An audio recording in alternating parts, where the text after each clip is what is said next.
नमस्कार दोस्तों। आज मैं आपको भारत की एक ऐसी कहानी सुनाने जा रहा हूं जो सत्य, धर्म और त्याग का सबसे बड़ा उदाहरण मानी जाती है। ये कहानी है महान राजा हरिश्चंद्र की। कहा जाता है कि अगर पूरी दुनिया में किसी एक व्यक्ति ने सत्य के लिए सब कुछ त्याग दिया तो वो थे राजा हरिश्चंद्र। उन्होंने अपने जीवन में इतना कष्ट सहा कि शायद कोई साधारण इंसान उसकी कल्पना भी नहीं कर सकता। उन्होंने अपना राज्य खो दिया, अपना धन खो दिया, यहाँ तक कि अपने परिवार से भी दूर हो गए, लेकिन फिर भी उन्होंने कभी झूठ का सहारा नहीं लिया। दोस्तों, ये कहानी सिर्फ एक राजा की नहीं है। ये कहानी हमें ये सिखाती है कि अगर इंसान सच्चाई और धर्म के रास्ते पर चलता है तो चाहे कितनी भी कठिनाई क्यों ना आए, अंत में जीत उसी की होती है।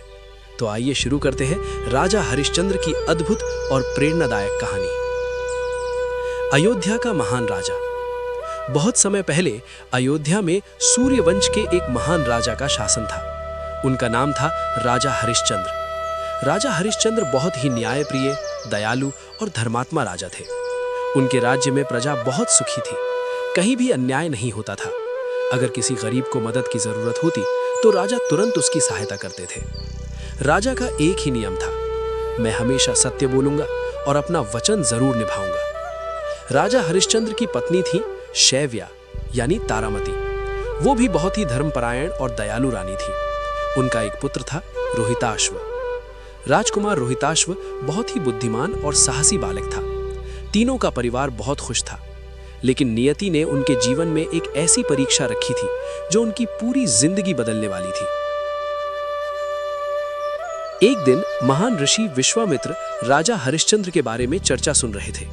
लोग कह रहे थे, राजा हरिश्चंद्र दुनिया के सबसे सत्यवादी राजा हैं। ऋषि विश्वामित्र ने सोचा, क्या सच में कोई व्यक्ति हर परिस्थिति में सत्य बोल सकता है? उन्होंने निश्चय किया कि राजा हरिश्चंद्र की परीक्षा ली जाएगी। एक रात जब राजा हरिश्चंद्र सो रहे थे, तब ऋषि विश्वामित्र उनके सपने में आए।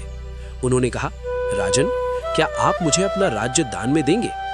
राजा ने बिना सोचे जवाब दिया, ऋषिवर, अगर आपको मेरा राज्य चाहिए तो मैं खुशी से आपको दे देता हूं। अगली सुबह दरबार लगा। तभी अचानक ऋषि विश्वामित्र दरबार में आ गए। उन्होंने कहा, राजन, आपने मुझे अपना राज्य दान देने का वचन दिया था। दरबार में बैठे सभी लोग हैरान हो गए, लेकिन राजा हरिश्चंद्र ने बिना किसी हिचकिचाहट के कहा, ऋषिवर, मैंने जो वचन दिया है उसे जरूर निभाऊंगा। और उसी समय उन्होंने अपना पूरा राज्य ऋषि विश्वामित्र को दान कर दिया। लेकिन ऋषि विश्वामित्र ने कहा, दान के साथ दक्षिणा भी देनी होगी। अब राजा के पास कुछ भी नहीं बचा था। राजा हरिश्चंद्र अपनी पत्नी और पुत्र के साथ राज्य छोड़कर निकल पड़े। उनके पास न धन था, न रहने की जगह। वे एक नगर पहुंचे, जहां उन्होंने दक्षिणा चुकाने का उपाय ढूंढना शुरू किया, लेकिन कोई रास्ता नहीं मिला। आखिरकार राजा ने एक बहुत कठिन निर्णय लिया। उन्होंने अपनी पत्नी और पुत्र को एक ब्राह्मण के घर काम करने के लिए बेच दिया और खुद को भी एक शमशान के रखवाले को बेच दिया। अब जो राजा कभी महलों में रहते थे, वही राजा अब शमशान में काम करने लगे। उनका काम था जो भी मृत शरीर शमशान में लाया जाए, उससे अंतिम संस्कार का शुल्क लेना। राजा हरिश्चंद्र हर व्यक्ति के साथ समान व्यवहार करते थे, चाहे कोई अमीर हो या गरीब। सबको नियम के अनुसार शुल्क देना पड़ता था। उधर रानी तारामती दूसरे के घर में दासी बनकर काम कर रही थी और उनका पुत्र जंगल से लकड़ी लाने का काम करता था।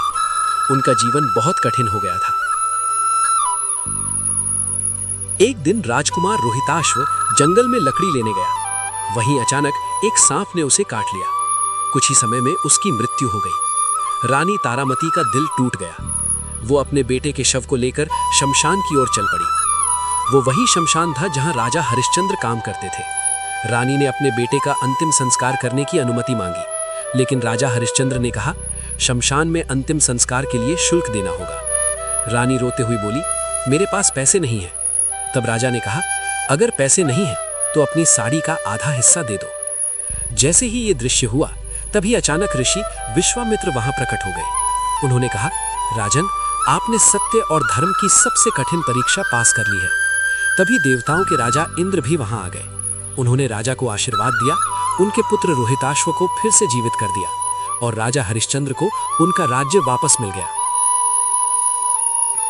दोस्तों, राजा हरिश्चंद्र की कहानी हमें सिखाती है, सत्य का रास्ता कठिन जरूर होता है, लेकिन अंत में जीत हमेशा सत्य की ही होती है।